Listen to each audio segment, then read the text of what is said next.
welcome to what I'm calling breakdowns, which is an opportunity for me to go into specific sports that I like and breaking down very niche aspects of.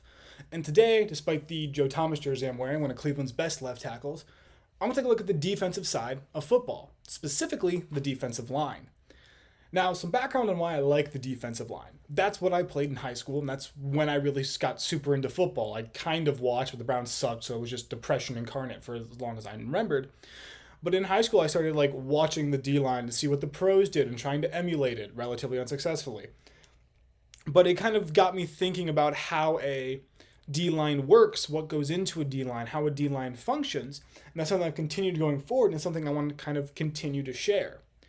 And the point of this is really to look at the two different kinds of defensive lines you'll see, the 4-3 and the 3-4. I'll explain what those mean in a minute. And kind of explain what kind of players you're looking to fill those gaps, and then kind of what you expect those players in those positions to do. That being said, let's dive right in. So to start off with those two things, the 3-4 and the 4-3 are the two main defensive fronts that exist in football. There are a few other weird ones, like I've heard rumors of a 5-2 being used sometimes, but those are super narrow, super specific, and they do not get played often enough to study. I will say most of my data I did pull off of PFF, which had some weird things on it when I looked at all these defenses. But a majority of teams in the NFL do in fact run a 4-3 defense. I do believe it's like 18-14, but still. So the 4-3 defense refers to the number of D linemen down, 4, and then the number of linebackers in play, 3. So then a 3-4 is 3 defensive linemen down, 4 linebackers in the back. And there's a bunch of nuances to different teams and how they run them. Some teams basically consistently are bringing one specific edge guy all the time, but occasionally he'll drop back in a very minor set of the times. We'll get into that eventually. But to start off with, I want to talk about the 4-3. Now, the 4-3 is what I'm most familiar with. It's what the Cleveland Browns won. It's, again, the majority of NFL teams run. And the 4-3 operates off 4 types of D linemen. You have your ends, a weak side and strong side, doesn't really matter which, and then your 2 defensive tackles. And they all have what is basically a single gap responsibility. To explain what that means, let's turn over to the drawing board. All right, there we go.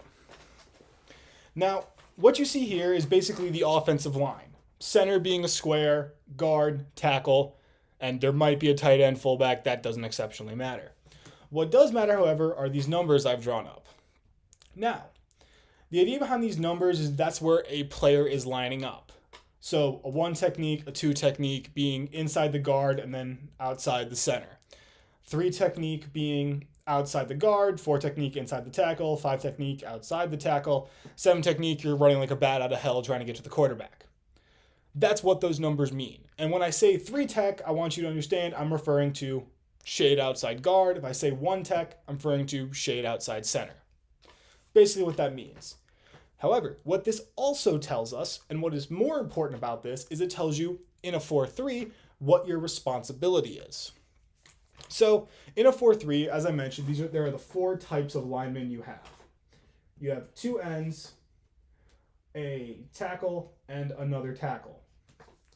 Now, you see where these line up, and this can change, obviously, depending on what team is doing, but this is the most general of general lineups.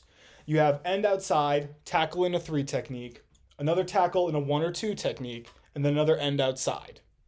And each one of these has a single gap responsibility. To explain what that means. So let's say it's a running play. So we have a running back and a quarterback.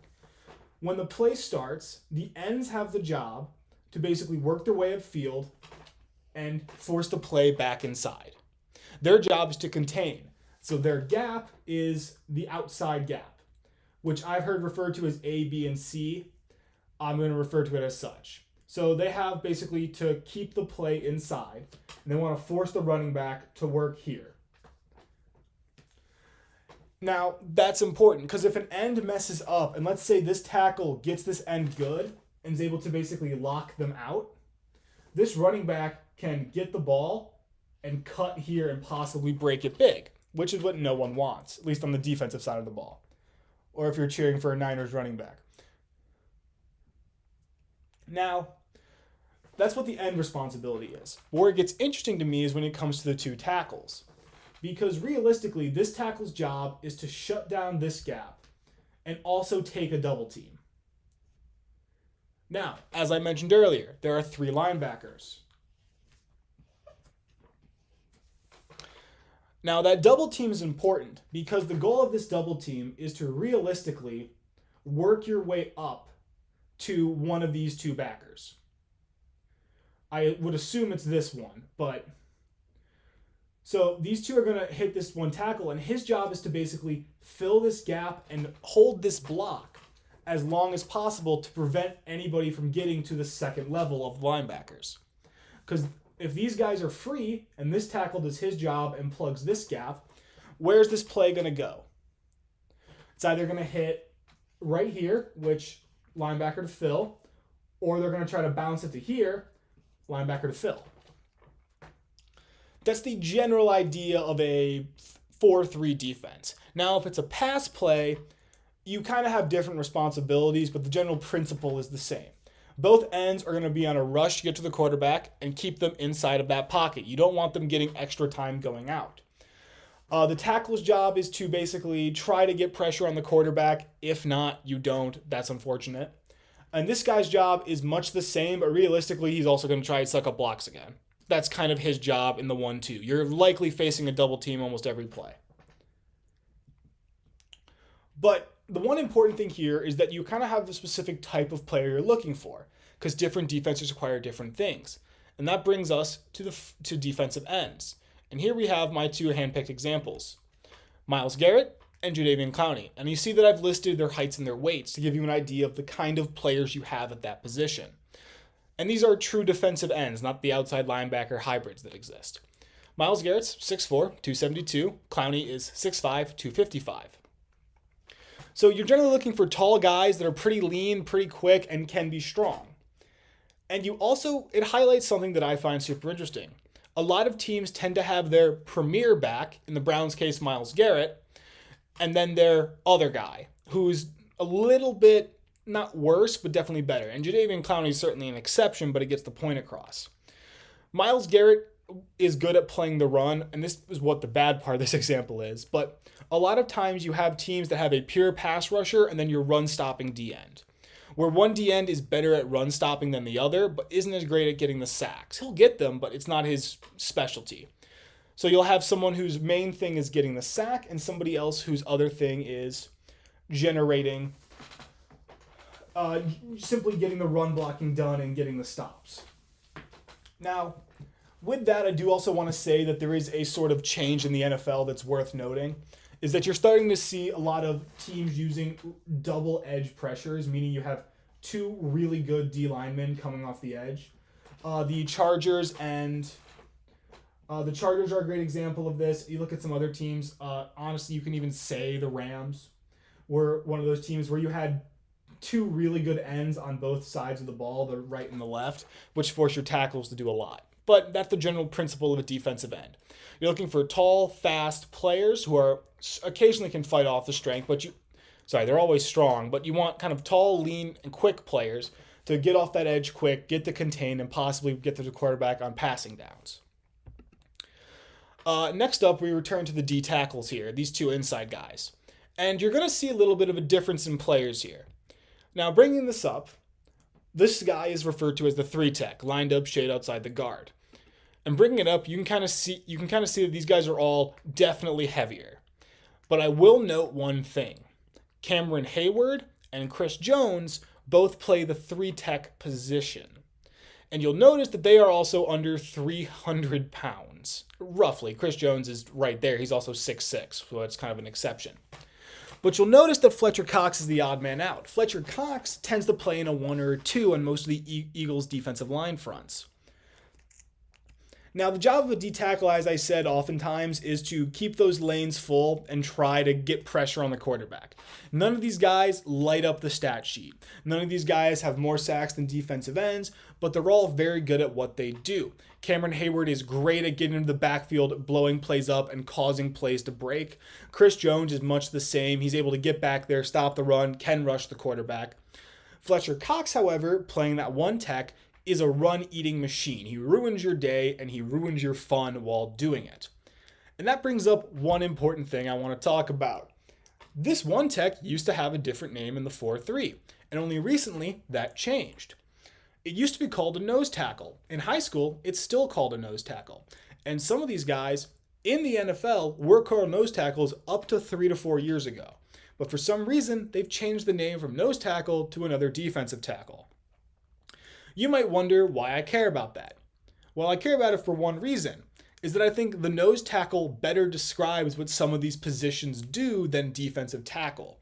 When you have a defensive tackle, the expectation is you'll occasionally be rushing the quarterback, you can pass rush. The nose tackle isn't expected to pass rush. You don't have a nose tackle that's meant to get a lot of sacks. If they do, why are they playing nose tackle? A perfect example in the modern NFL of someone we all know is a nose tackle but isn't called one is Vita Vea. 6'4", 347 pounds, plays for the Tampa Bay Buccaneers and ruins people's days. Vita Vea does not get a lot of sacks, does not get a lot of quarterback pressures, but Vita Vea is the reason that they have a decent run defense. You try to run on the Buccaneers, Vita Vea's clogging the middle and forcing you to bounce it out lanes, and he's demanding you double team him on run plays, which frees up other people. Now, this is a sticking point for me because me and a roommate got into an argument about this. I'm of the belief that the nose tackle is a very specific type of player that I feel like we are going to start seeing more of as the NFL starts switching to two-headed monster running backs. You've got Chubb and Hunt. You've got Jones. You've got Jones and his compatriots in Green Bay. You've got the Niners who can make any running back good. You're starting to see teams with those running backs. So, yeah, you have, Jones and Dillon. I don't know why I was thinking Dillon was on a different team. I was thinking of a different Dillon, that's why. So Jones and Dillon in Green Bay, Kareem Hunt, the Niners in their running game. You're starting to see these like two-headed monster running backs. I think we're going to start seeing more of these big guys get drafted or playing that true nose position where, hey, yeah, we don't expect you to rush the quarterback in the slightest. Your job is to eat up blocks and prevent the run from going through that gap. But moving on, we're going to go ahead and look on the next form of defense here. And this is a defense that I only recently really kind of bought into as how effective it can be, and that is the 3-4. Now, the 3-4 operates off a similar way. But as I said in the original one, when 4-3 was a single gap responsibility, 3-4 is instead a double gap to compensate for the missing D lineman.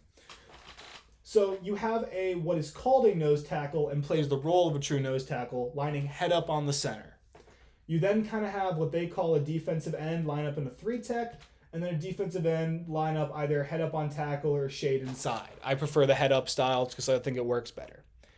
Now, as I said before, there is one difference here, and a lot of teams do this, because technically, TJ Watt is an outside linebacker. For the longest time, Von Miller was an outside linebacker. Khalil Mack was an outside linebacker. Trey Hendricks in one of the Bengals schemes is considered an outside linebacker. But you think of these guys as pass rushers. And what that means, though, is that you have this outside linebacker being on the outside. And what I'm referring to here is that oftentimes they'll bump the front to whatever strength someone's rushing, so that way you end up with almost a 4-3 happening. So this linebacker will come down, line up, so you have 3-tech, nose tackle, and end, and he can either rush or drop. But to actually focus on the two-gap responsibilities thing that I mentioned earlier. Because of how this is lined up, the nose tackle is responsible for engaging this guy, and you're going to get double-teamed from somewhere realistically. So you're getting double-teamed from one of these two guys, and your job is to clog up this gap and this gap. You're watching these two gaps. If someone comes there, your job is to either make first contact or clog the gap so they can't go there. This 3-technique end, their job is to do this gap and outside contain, which is a pretty hard job to do if this linebacker doesn't come down. A lot of times you'll see teams that run this. I call it the pseudo 3-4. This linebacker 90% of the time is down in the dirt and coming, but sometimes they will drop them. TJ Watt's a good example. They do drop him to cover the flat a fair amount of the time. The flat being coming across and watching the middle of the field, really, for the routes coming there and trying to knock the ball out of the air.